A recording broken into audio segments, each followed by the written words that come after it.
കാസർഗോഡിന്റെ MLA എന്നെ നെല്ലിക്കുന്നടക്കമുള്ള ജനപ്രതിനിധികളെ, രാഷ്ട്രീയ പാർട്ടിയുടെ നേതാക്കന്മാരെ, ഈ ടോൾ വിരുദ്ധ പോരാട്ടത്തിൽ പങ്കാളിത്തം വഹിച്ചിട്ടുള്ള കാസർഗോഡ് ജില്ലയിലെ പ്രിയപ്പെട്ടവരെ, ഇന്ത്യയുടെ പാർലമെന്റിലാണ് ഇന്ത്യയുടെ ഗതാഗത മന്ത്രിയുടെ പ്രസംഗം നമ്മളെല്ലാവരും കേട്ട ആളുകളാണ്.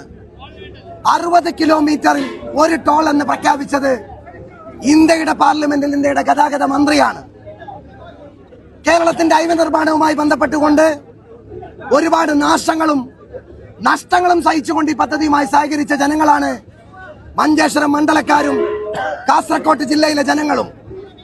ഇപ്പോഴും നൂറ്റാണ്ടുകളായി സഞ്ചരിച്ച സഞ്ചാര സ്വാതന്ത്ര്യം നിഷേധിക്കപ്പെട്ട മേഖലകൾ ഒരു ഫുട് ഓവർ ബ്രിഡ്ജിന് വേണ്ടി പീഡിയുടെ മുമ്പിൽ, ആറയുടെ മുമ്പിൽ യാചന നടത്തിക്കൊണ്ടിരിക്കുകയാണ്.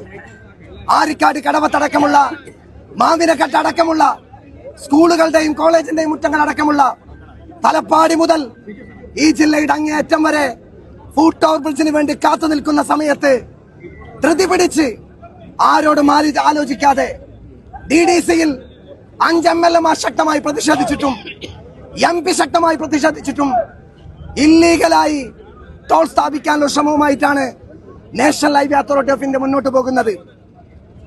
ഞങ്ങൾ കോടതിയെ സമീപിച്ചു, രാഷ്ട്രീയത്തിന് അതീതമായി ആക്ഷൻ കമ്മിറ്റി രൂപീകരിച്ചു. 1, 2, 3 സമരം നടന്നു. ഇന്ന് നാഷണൽ ഹൈവേ അതോറിറ്റി ഓഫ് ഇന്ത്യയോട് ഞാൻ ഈ മണ്ഡലത്തിന്റെ MLA എന്ന നിലയ്ക്ക് കാസർകോട്ട് MLA അടക്കമുള്ള ജനപ്രതിനിധികളെ നിർത്തി എന്റെ നാട്ടിലെ എല്ലാ രാഷ്ട്രീയ പാർട്ടി നേതാക്കന്മാരെ നിർത്തിക്കൊണ്ട് പ്രഖ്യാപിക്കുന്നു, 20-22 കിലോമീറ്ററിനിപ്പുറം ഈ ടോള് ഒരു കാരണവശാലും ഞങ്ങൾ തുറക്കാൻ. ഞങ്ങളുടെ ഈ പോരാട്ടം ശാന്തമാണ്. ഇനി ഒരു പോരാട്ടം ഞങ്ങൾ പ്രഖ്യാപിക്കും. നാളെയുടെ കോടതി വിധിക്ക് ശേഷം മഞ്ചേശ്വരത്തെ എല്ലാ വീട്ടുകാരും ഈ റോഡിൽ അണിനിരക്കും. ബന്ധപ്പെട്ട ആളുകൾക്ക് ഈ ടോള് പൂട്ടി മടങ്ങിപ്പോകുന്നത് വരെ സമരമുഖത്ത് ഞങ്ങൾ അണിനിരക്കും. ഞങ്ങളെ സംബന്ധിച്ചിടത്തോളം മഞ്ചേശ്വരക്കാരും കാസർകോട്ടുകാരായ ഞങ്ങൾ അക്രമകാരികളല്ല. ഞങ്ങൾ എല്ലാവരും കൊടിയുടെ നിറം നോക്കാതെ ഈ അനീതിക്കെതിരെയാണ് ഇവിടെ ഒന്നിച്ചു നിന്നിട്ടുള്ളത്. അപ്പോഴും ഞങ്ങൾക്കൊരു വേദനയുണ്ട്.